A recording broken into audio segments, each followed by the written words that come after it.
บ่แต่เมื่อเป็นลูกใครเนี่ยลูกใครเนี่ยเจ้าฮะ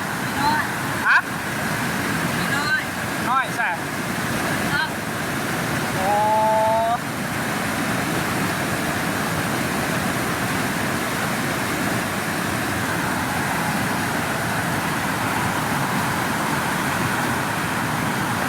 อันป้า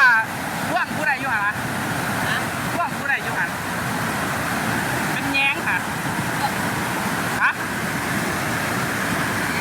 ป้าร้ายได้นะ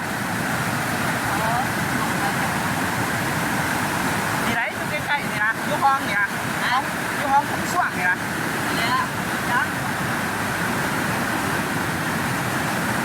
ป้าอะไรอยู่หมอง2-3ถ้วยปลาย้อนที่ตรงไง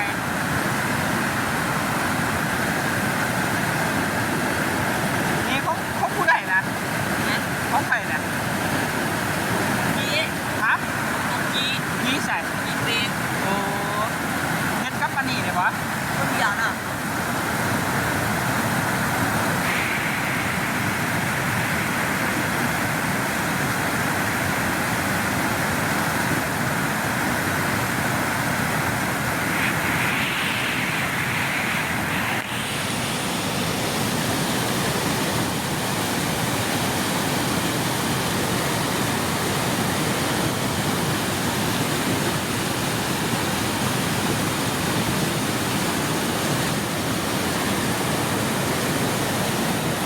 กำลังไม่เฮ็ดเขาเนี่ย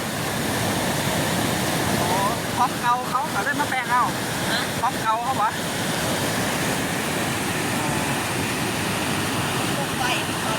ฮะ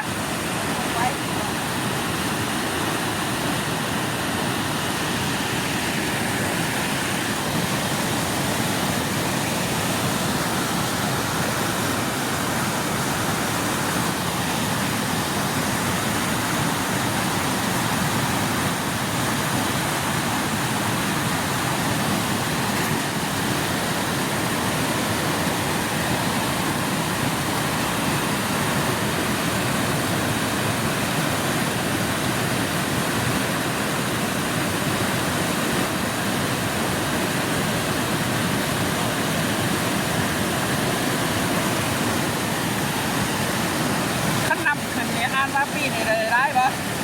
ร้ายบ่ครับว่านำขึ้นเนี่ย